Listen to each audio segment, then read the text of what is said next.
Miqueias capítulo 3.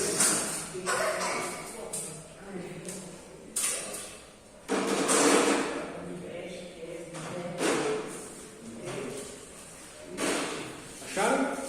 Amém.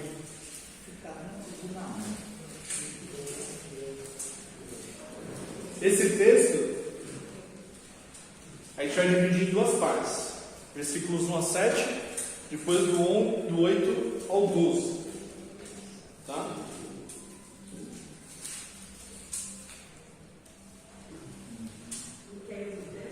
Hã? 3. Miqueias capítulo 3. Acharam? Diz assim: Eu disse: escutem agora, governantes de Jacó e chefes da casa de Israel. Por acaso não é a vocês que compete conhecer a justiça? Mas vocês odeiam o bem e amam o mal. Arrancam a pele do meu povo e a carne de cima dos seus ossos. Vocês comem a carne do meu povo e lhes arrancam a pele. Quebram os seus ossos e os repartem em pedaços que vão para a panela, e em carne que vai para o caldeirão. Um dia eles hão de invocar o Senhor, mas ele não os ouvirá. Naquele tempo esconderá deles a sua face por causa do mal que praticaram. Assim diz o Senhor a respeito dos profetas que fazem o meu povo andar errante e que clamam paz quando tem o que mastigar, mas apregoam guerra santa contra aqueles que não lhes dão nada para comer. Por isso, vocês terão noites sem visões, vocês terão trevas sem admirações. O sol se porá sobre os profetas e o dia se transformará em escuridão. Os videntes serão envergonhados e os adivinhos serão humilhados. Todos eles colocarão a mão sobre a boca, porque não haverá resposta de Deus. Até aí, primeira parte. Então, Miqueias ele está profetizando contra a casa de Israel e contra a casa de Judá, sobre os dois reinos.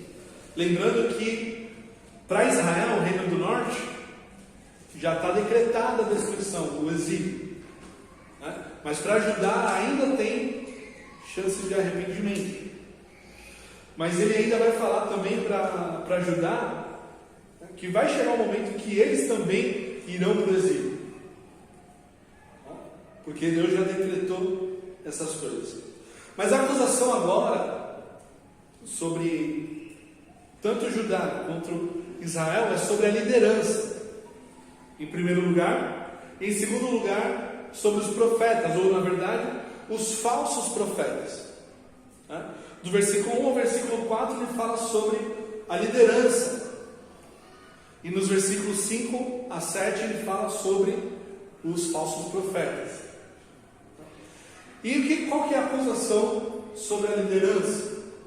A acusação sobre a liderança está ali no versículo 1. Eu disse: escutem agora, governantes de Jacó e chefes da casa de Israel. Por acaso não é a vocês que compete conhecer a justiça? O que ele está falando? Ficar de fogo correndo. Deixem fazer justiça. Exato. Não são vocês, não compete a vocês, não é o cargo de vocês que é para executar a justiça. Além de conhecer a justiça, vocês também não têm que aplicar a justiça. Isso cabe a vocês, não cabe ao povo. Vocês que são responsáveis pela aplicação da justiça.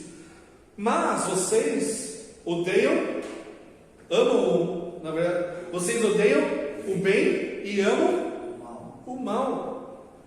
Arrancam a pele do meu povo e a carne de cima dos seus ossos. Ele compara os líderes de Judá e Israel como caçador, que pega a sua presa, tira a pele, tira a carne dos ossos, despedaça tudo, quebra os ossos, Ele fala no versículo 3, vocês comem a carne do meu povo e lhe arrancam a pele, quebram os seus ossos e os repartem em pedaços que vão para a panela e a carne que vai para o caldeirão. Qual que é o objetivo de quebrar o osso? Ficar sem ação? Não, do animal já está morto. Já morreu. O que você faz com o osso quebrado? dá para fazer. Tem coisa dentro do osso. Tutano. Está sem força. Só que, o que é mais importante, a carne ou o osso? A carne. Você pega o tutano normalmente, né? Principalmente caçador, pega o tutano quando precisa muito do tutano. Ou quando é tão mesquinho que não deixa sobrar nada. Ele está falando aqui que, da mesma forma que o caçador faz isso com o animal, a liderança da nação está fazendo com o povo. Está deixando nada. Até o tutano está indo embora. E tem alguns animais que valem mais vivos do que mortos, né? Principalmente animais que dão pele. Ou, na verdade, na pele tem que matá-lo. Os que dão lã, leite, né? Que estão sempre dando mais. Um indivíduo já dá bastante coisa. Mas se você mata e tira até o tutano, o que sobra? Nada, ele não vai dar mais nada. Mas eles são tão mesquinhos que eles estão dispostos a ir até o fim, até as últimas consequências para tirar do povo. Isso através da maldade. Não tem justiça aqui sendo aplicada. Abre lá em 2 Samuel, que a gente vai ver uma coisa, um detalhe bem interessante.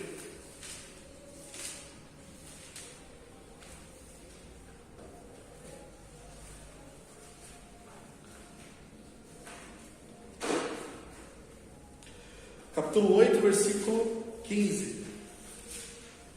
2 Samuel, capítulo 8, versículo 15.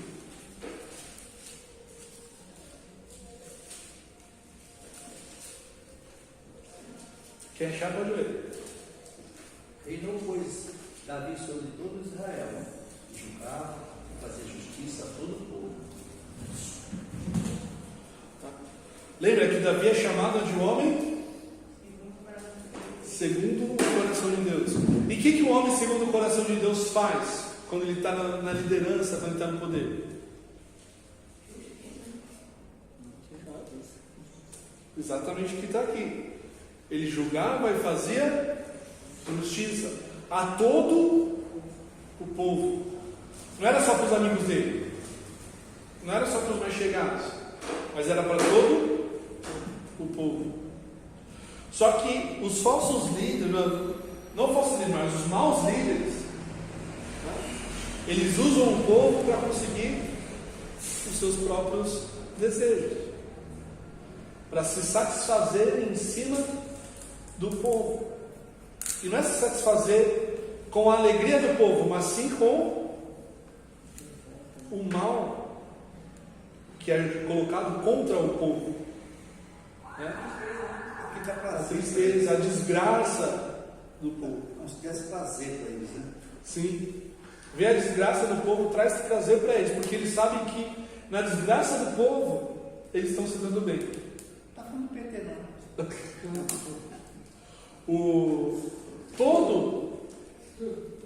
Toda a liderança de Israel e de Judá está sendo acusada aqui. Não tem um que se salva.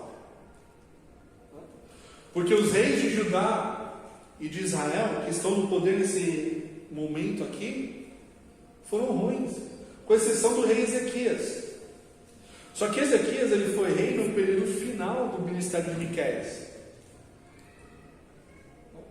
Os outros ainda estavam naquele momento de pecado do povo, que tudo estava acontecendo. Ezequias ele conseguiu reverter isso. Tanto que Ezequias é considerado o melhor rei de Israel desde Davi. Ele ganha de Salomão nesse quesito. Então, o versículo 4 é o julgamento desse pecado. Um dia eles hão de invocar o Senhor, mas Ele não os ouvirá. Naquele tempo esconderá deles a sua face, por causa do mal que praticaram. Quando que isso vai acontecer? No exílio. No exílio. O exílio para o Reino do Norte estava para acontecer. E eles iriam clamar ao Senhor, mas o Senhor não iria ouvir. O Senhor daria as costas para ele. E não importava o quanto eles clamassem, o quanto eles implorassem, as costas do Senhor continuariam viradas. Porque esse clamor que eles invocariam não era um clamor de arrependimento, mas é um clamor de sofrimento. Eles iriam clamar porque estavam sofrendo, não porque estavam arrependidos. Que é diferente do clamor que Daniel faz quando ele está lá na Babilônia. Quando ele descobre que o exílio da Babilônia ia durar 70 anos, o que ele faz? Ele coloca os joelhos no chão e confessa os pecados da nação. E ele se coloca no meio da nação, ali confessando os pecados.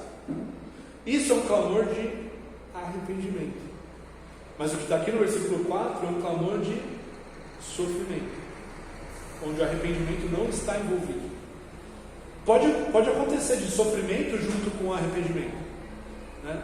O sofrimento pode levar ao arrependimento, mas no caso dessas pessoas aqui não. O sofrimento só levou ao desespero. Eles vão clamar, vão gritar, vão se espernear, mas o Senhor não vai ouvir, porque não tem arrependimento. A gente na nossa vida, lutando contra o pecado do nosso coração, tem um pecado que é o mais chato, que vai durar até o fim no nosso coração, até a gente ser restaurado completamente, que é o orgulho. A nossa briga com o orgulho vai até o fim das nossas vidas, ou até Jesus voltar.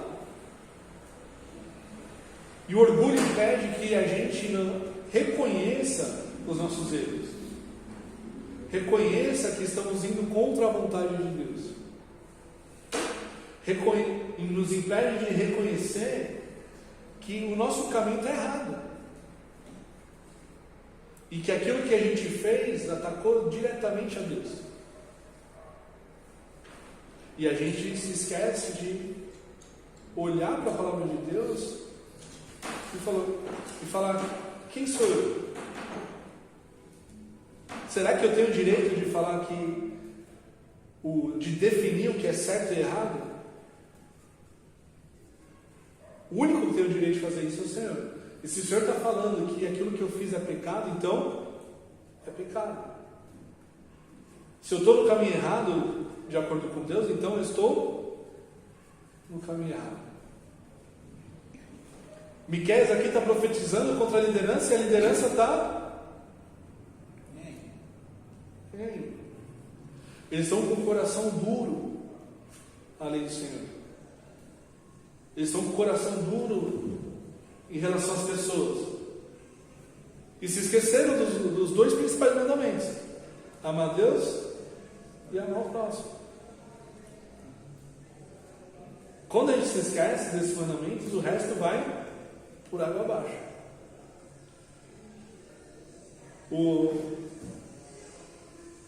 Se nós realmente somos filhos de Deus, a gente sabe que o nosso coração não vai continuar duro, ele não vai ficar longe de Deus muito tempo, porque o Senhor disciplina quem Ele ama, e Ele traz de volta para a comunhão. O Senhor, Ele não vai ficar com as costas voltadas para nós por muito tempo. Mas se a gente continuar no pecado, se a gente continuar vivendo longe de Deus sem arrependimento, vai ser uma vida de sofrimento. gente pode orar e o Senhor não ouve, né? A gente vai clamar, vai espernear, falar, Senhor, estou sofrendo, mas a gente não se arrepende do nosso pecado. Mas quando há realmente o arrependimento genuíno, então existe restauração. E a gente vê isso em dois exemplos muito claros que a gente já está vendo nos cultos de domingo à noite, que é Judas e Pedro. Os dois traíram Jesus, não foi? Sim. Mas um se arrependeu, o outro não. Ficou com remorso. Judas teve remorso, não teve arrependimento. Para Judas, fala, o que eu fiz agora não tem mais volta, então eu vou me matar. Mas Pedro, ele entendeu que aquilo que ele tinha feito foi contra o Filho de Deus. E ele se arrependeu de ter feito. Ele chorou amargamente, arrependido. E Jesus veio então, depois da ressurreição, o restaurou. Eu imagino como que deve ter sido para Pedro aqueles dias. Mesmo depois da ressurreição de Jesus, ele podia estar pensando, caramba, Jesus nunca vai me perdoar. Depois do que eu fiz, ele ainda me avisou que eu ia fazer, nunca vai me perdoar. E Jesus vem e o restaura de forma maravilhosa. Porque é assim que Deus faz com quem Ele ama. Amém? Segunda parte do texto fala sobre os falsos profetas. Assim diz o Senhor a respeito dos profetas que fazem o povo andar errante e clamam paz, quando tem o que mastigar, mas apregam garra santa contra aqueles que não lhes dão nada para comer. Ele está falando aqui sobre os profetas que recebem dinheiro, presente, para profetizar coisas boas. Então a pessoa chega lá com um boi, né? Ó, trouxe esse boi para você aqui, profetiza para mim. Então o cara vai profetizar coisa boa. Você vai ser próspero, você vai ser rico, sua colheita vai ser não sei o que, tá? Começa a falar um monte de coisa boa. Mas chega alguém procurando profeta que realmente precisa de um consolo, precisa da palavra de Deus, só que a pessoa não tem nada para dar para o profeta. E aí o profeta, não tem nada, então eu só vou profetizar maldição, vou profetizar coisa. Era comum as pessoas trazerem presente para os profetas. Só que a questão não era que o profeta só profetizava se trouxesse presente. Deveria ser assim, né? Porque a gente vê Elias, Eliseu recebendo pessoas que não tinham nada para oferecer para eles. E eles davam a palavra do Senhor para essas pessoas. Eles davam tanto a palavra para o rei, que tinha que ser uma palavra dura, né, contra Acabe.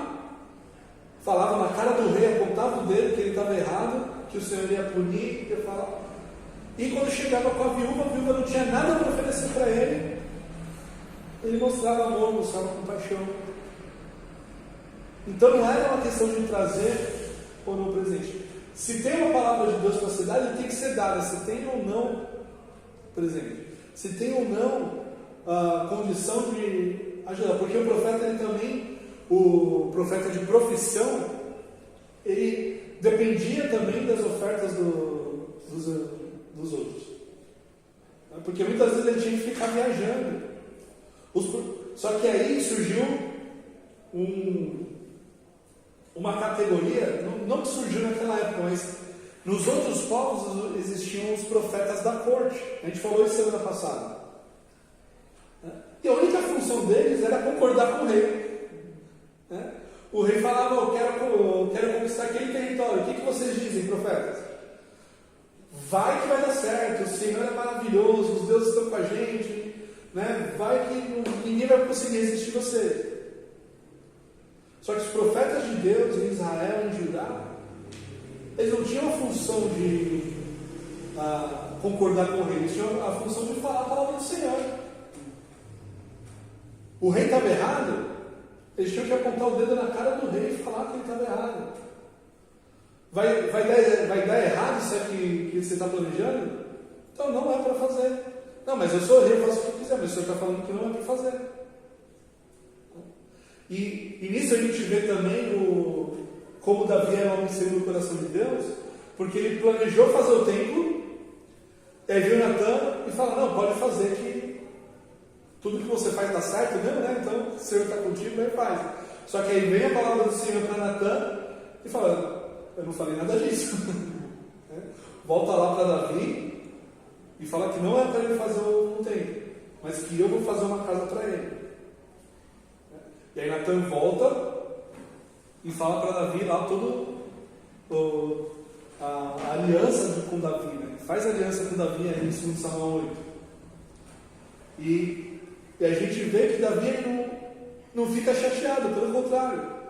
Davi ele se alegra em ouvir a voz do Senhor. Fala, caramba, eu planejei fazer uma casa para o Senhor, mas o Senhor que está fazendo uma casa para mim.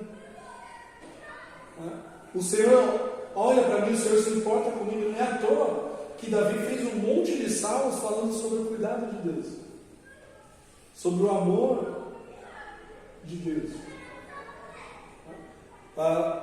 Mas se o rei está com o coração duro, se o rei está sem arrependimento, o profeta pode vir falar um monte de coisa e ele não vai ouvir. Olha a continuação do texto, versículo 8.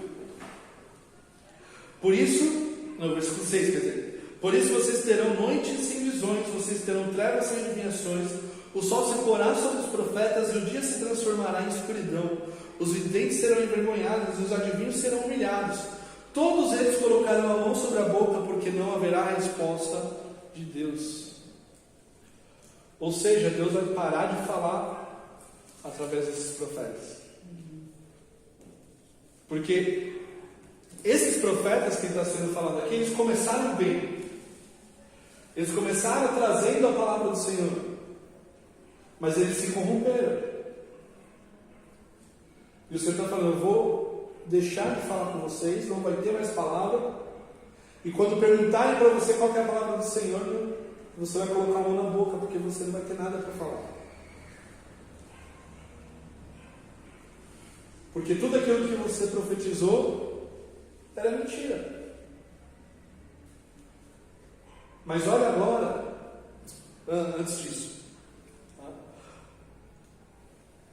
a nossa época, no nosso momento de vida, a gente tem muitos falsos mestres, muitos falsos profetas, falando assim diz o Senhor, essa é a palavra do Senhor para você, o Senhor me mandou falar isso para você, né? E todos eles vão ser julgados pelo Senhor. Se eles são realmente salvos, eles serão disciplinados e será cobrado isso deles. E de nós, que ouvimos também, será cobrado se a gente deu razão ou não para essas pessoas. E se vierem falar com a gente, também será cobrado se a gente não combateu esse tipo de prática, se a gente não ensinou a verdade para eles. Na semana passada a gente falou um pouco disso também. E a gente deve usar o mesmo critério dos profetas do Antigo Testamento.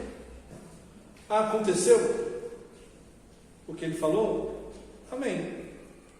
Não aconteceu? É para considerar como falso profeta.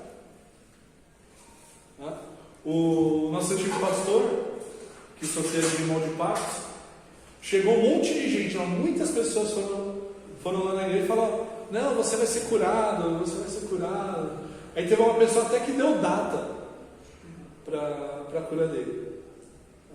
E ele recebia aquelas pessoas, falava, e amém. Né? E aí quando chegou na data que a pessoa tinha dado, ele não foi curado. Sabe como ele reagiu? Essa pessoa era um falso profeta. E continuou vivendo a vida dele. E morreu em consequência do mal de partos. Só que é muito pesado esse tipo de palavra porque as pessoas trazem uma esperança que não existe. Isso é um pecado que Deus lida, que é muito pesado. É um pecado que se chama defraudação. E a defraudação Jesus compara com o roubo. Está roubando a esperança. Está roubando a esperança. Está prometendo algo que não vai ser cumprido. Simplesmente para aparecer. Fala, Daniel. E quando tem aqueles profetas, né, que ainda vai mais além, tipo assim, minha irmã, minha sobrinha sai de casa, né, ela foi viver a vida dela, também sai de casa. Toda vez que a gente vai lá na ela fala, o pastor já falou, porque o pastor você também vai voltar para mim, mas vai voltar de cadeira de roda para me cuidar dela, para me tomar de conta dela. E sempre falando, tu não tem vergonha disso não. Se eu fosse tu sair dessa igreja, como é que um pastor, tu já sabe que a pessoa cuidar do cadeirante, tu não faz nada. Como que é que um pastor está falando para tu que a Tamide vai chegar de cadeira de roda para tu cuidar dela? Ah, mas vai, porque o pastor também de lá recebeu a mesma profecia. Tamide chegou para ela vestida de baeste, de policial, toda bem, voltando para casa, eu estou doida para passar isso na casa dele. Eita, o profeta que Tamide chegar. E ela aceitava, tipo assim, eu vou cuidar da Tamide, porque eu tenho que estar preparada, que ela vem de cadeira de roda. E aceitava algumas coisas que não faz sentido, né? Sim. A menina se tornou uma policial, está bem, tudo, voltou à frente, está a casa dela, está com ela, mas de outra maneira, ela o tempo todo esperando de cadeira de roda, a menina chegar. Uma esperança idiota ainda, né? É uma coisa sem sentido. E muitas das vezes as pessoas esperam isso. Tem gente que fala assim, ó, está separado, ele vai voltar, nem que seja acamado para você. E aquelas pessoas recebem isso e falam, não, Deus já falou para mim que vai dar em mim que seja de cadeira de roda, né? É umas coisas que não faz sentido, né? Sim. Isso são coisas que as pessoas buscam porque parece sobrenatural. Mas não tem nada de sobrenatural na mentira. É um engano para si mesmo, né? A mentira é algo extremamente carnal. Então, o que vale a pena a gente prestar atenção? Naquilo que a Bíblia diz. Nada mais. Se vier alguém falando alguma coisa, profetizando, não sei o quê, tá bom. Se é profecia, não importa se eu vou crer ou não crer. Vai acontecer. A profecia, ela não... coisa que vai acontecer no futuro não depende da minha fé. Se Deus falou que vai acontecer, então vai acontecer. E em segundo lugar, para que está falando? Isso não vai fazer diferença nenhuma na minha vida. As pessoas querem trazer uma esperança que não existe, porque a nossa maior esperança é estar em Cristo, não no que vai acontecer amanhã, no que vai acontecer depois de amanhã, se vai acontecer isso com a minha família ou aquilo com o fulano. Eu estou em Cristo. É a minha maior esperança. Não importa como eu vou viver a minha vida. Lógico que eu vou viver debaixo da vontade do Senhor, obedecendo ao Senhor, mas não importa o que a vida me espera, porque eu vou continuar vivendo debaixo do Senhor. Esse é o nosso objetivo de vida. Esse é o nosso propósito. Os olhos fixos aonde? No autor, consumador da nossa fé. Não que daqui a 10 anos eu vou estar em tal lugar, vou estar rico, vou estar... Isso pouco importa. Porque se eu estiver com os olhos fixos no autor e consumador da minha fé, não importa o que aconteça. Os olhos vão continuar lá. Eu vou continuar vivendo olhando para lá. Se aquilo vai cumprir ou não, a pessoa da sua emoção falou, né? Vamos dizer assim. Não importa. Agora olha a resposta de Miqueias, no versículo 8, para esses falsos líderes e para esses falsos profetas. Corajoso. Quanto a mim, estou cheio do poder do Espírito do Senhor, cheio de justiça e de força, para declarar a Jacó a sua transgressão e a Israel o seu pecado. Escutem agora isto, governantes da casa de Jacó e chefes da casa de Israel, vocês que detestam a justiça e pervertem tudo que é correto, que edificam Sião com sangue e Jerusalém com iniquidade. Os seus cabeças dão as sentenças por suborno, os seus sacerdotes ensinam por interesse, e os seus profetas adivinham por dinheiro, e ainda se apoiam no Senhor, dizendo: não está o Senhor no meio de nós? Nenhum mal nos sobrevirá. Portanto, por causa de vocês, Sião será lavrada como um campo, e Jerusalém se tornará um montão de ruínas, e o monte do templo numa colina coberta de mato. Miqueias mostra que ele é completamente diferente dos outros. Em primeiro lugar, eu estou cheio do poder do Espírito do Senhor, cheio de justiça e de força. Aquilo que os líderes, os profetas achavam que tinham. Eles achavam que tinham poder e por isso oprimiam os mais pobres. Eles achavam que estavam executando a justiça, mas eles estavam executando a iniquidade, para declarar a Jacó sua transgressão e a Israel o seu pecado, porque os falsos profetas não estavam fazendo isso. Eles não estavam declarando a iniquidade que estava sendo executada ali. Escutem agora isto, governantes da casa de Jacó e chefes da casa de Israel, vocês que detestam a justiça e pervertem tudo o que é correto. O versículo 1 fala que eles deveriam saber o que é justiça e executar a justiça, mas no papel deles, eles estão pervertendo a justiça e odiando tudo o que é correto. Eles edificam Sião com sangue. Sião é um outro nome para Jerusalém, para Judá ali, e Jerusalém com iniquidade. O sangue da violência, a iniquidade de todos os pecados que eles estavam cometendo. Os seus cabeças dão a sentença como? Por suborno. Quem paga mais, eles dão a sentença. E os sacerdotes ensinam por interesse, somente aquilo que beneficia a eles. E os seus profetas adivinham por dinheiro. Se pagam bem, a profecia é boa. Se não pagam, e ainda se apoiam no Senhor, dizendo: não está o Senhor no meio de nós? Nenhum mal nos sobrevirá. E ainda hoje existe gente falando isso. O mais comum hoje é: se você está doente, você está em pecado. Se você está sofrendo, é porque você está em pecado. Se você não é rico, é porque você está em pecado.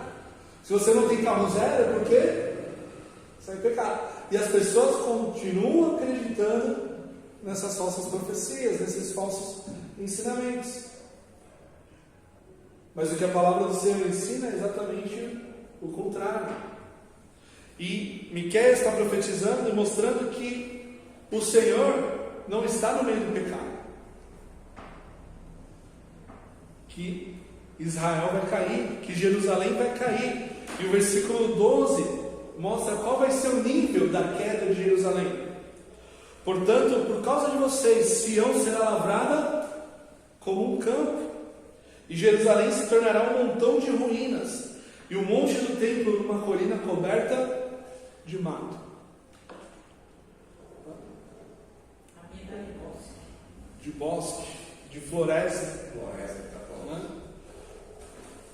Qual que é o tamanho da destruição necessária para tornar uma cidade de pedra num campo para plantar? tamanho da destruição necessária para transformar o templo, o monte do templo, num bosque. Porque é tudo pedra. Não tem mato. Não é que nem aqui em volta, né, que a gente tá cheio de mato aqui, no pé da serra. Era só pedra, era pedra.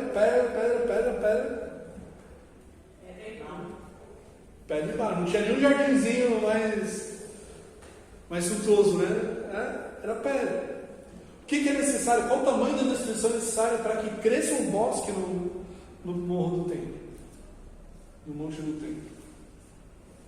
E isso se cumpre com a destruição de Jerusalém pela Babilônia. Que não fica pedra sobre pedra. Tudo é queimado. E as profecias tanto de Miqueias, e Miqueias usa esse texto, aqui o versículo 12, quando ele está profetizando 100 e poucos anos depois, ele fala, assim como disse o profeta Miqueias, e ele cita o versículo 12. E exatamente na época de Jeremias se cumpre essa profecia.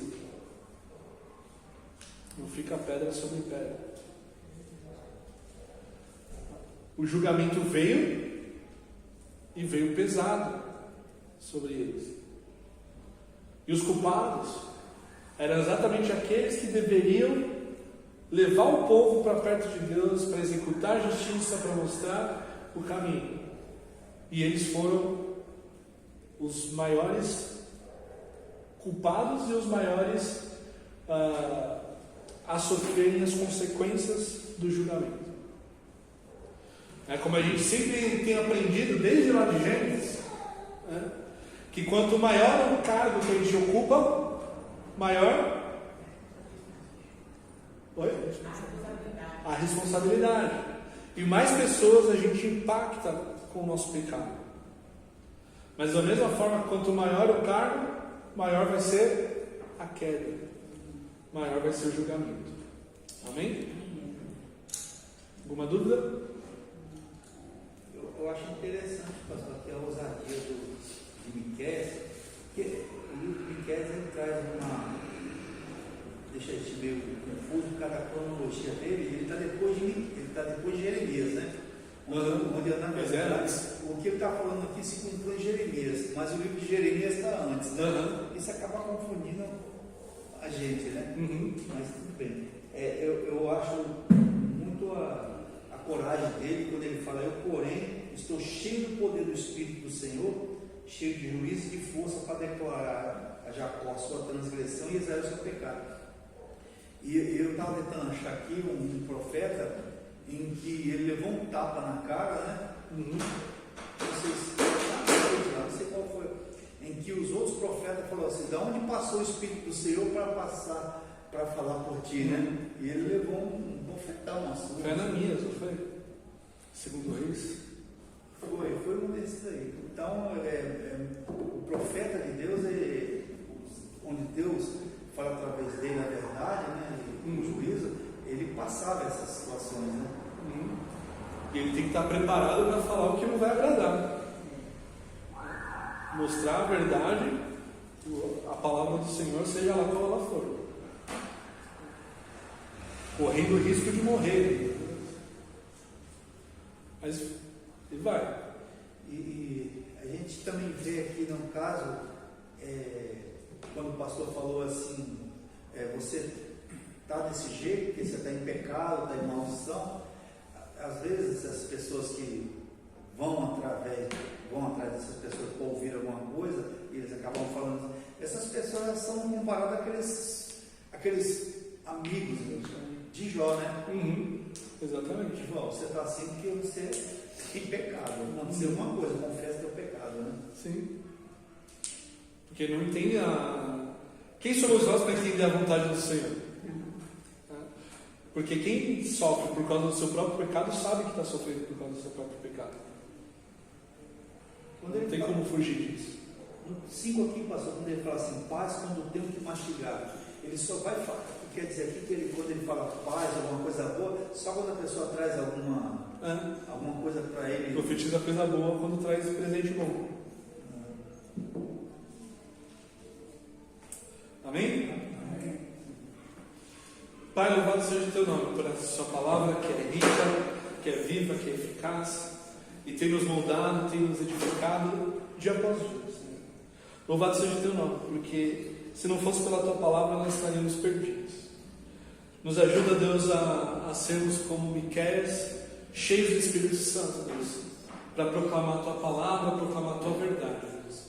Que a gente não se atemorize das pessoas, Senhor, mas que quando o Senhor falar conosco, a gente possa abrir os lábios e declarar a tua palavra, Senhor, exatamente como ela é.